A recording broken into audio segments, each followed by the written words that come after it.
Our topic tonight is telling life stories, crisis and care, beginning, middle, and end. When I started in television, which is pretty much at the birth of television, what the sponsors were saying, and the reason for 18 to 39 was, you get them young, they're going to stay with the product. And I think that's horseshit. The most that we could do was we wrote into one of our last episodes our theory on what it was. And we had our main character, Laurie Metcalf, speak it to a Catholic sister from another hospital saying, you know, it's an uphill battle here. Geriatrics, old people, there's no buzz. It's not sexy. No one cares. Few people on the board of directors were vaguely interested for a few moments, but we got a couple nice tweets out of it. Like you were saying, the change in medical technology, medical issues, how it affects all of us from birth to death is so rich and vibrant. We've been sold that old isn't sexy. It's just what we're told.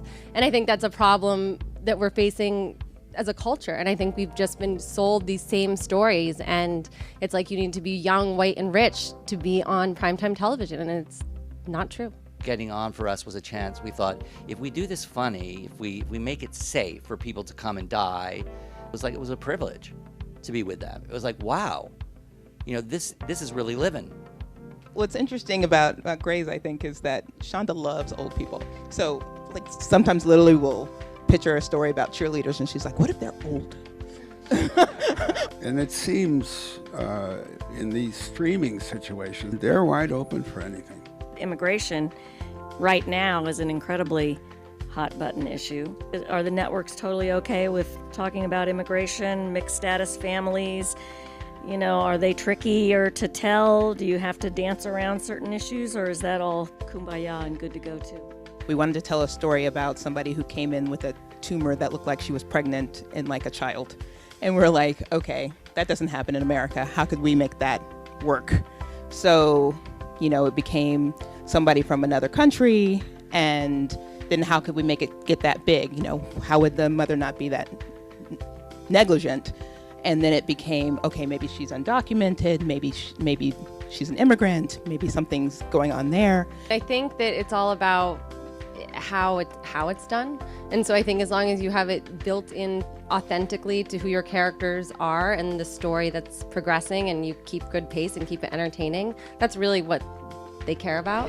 Life is stranger than fiction, and so being able to hear real stories from real people, I think, is what moved me the most and what inspired me the most. We're humans, and one piece of paper doesn't define us. So many stories, and they're so touching. I just felt so moved by them. If you are a U.S. citizen and the system is not working for you, imagine what that system will do to somebody that does not know how to navigate the system and is also low income. That's what we do through our work, is to give, you know, voices to those who aren't heard before. Audiences also, once they connect with something, they want to feel empowered to do something, and sometimes these things feel kind of huge and hopeless. And this whole event tonight was just talked about the importance of showing people at all stages of life, not just when they're 24. I mean, people need to be telling those stories. Certainly many places where older people are just really not getting the care and level of dignity that I think they deserve. When you write something, it doesn't stay on a piece of paper and in your mind. It goes out there. It affects people. So it's so important to get those stories. Yes. It just gave me a huge new perspective and energy in telling stories that matter. Give a hand to all the experts, all the panelists, and yourselves for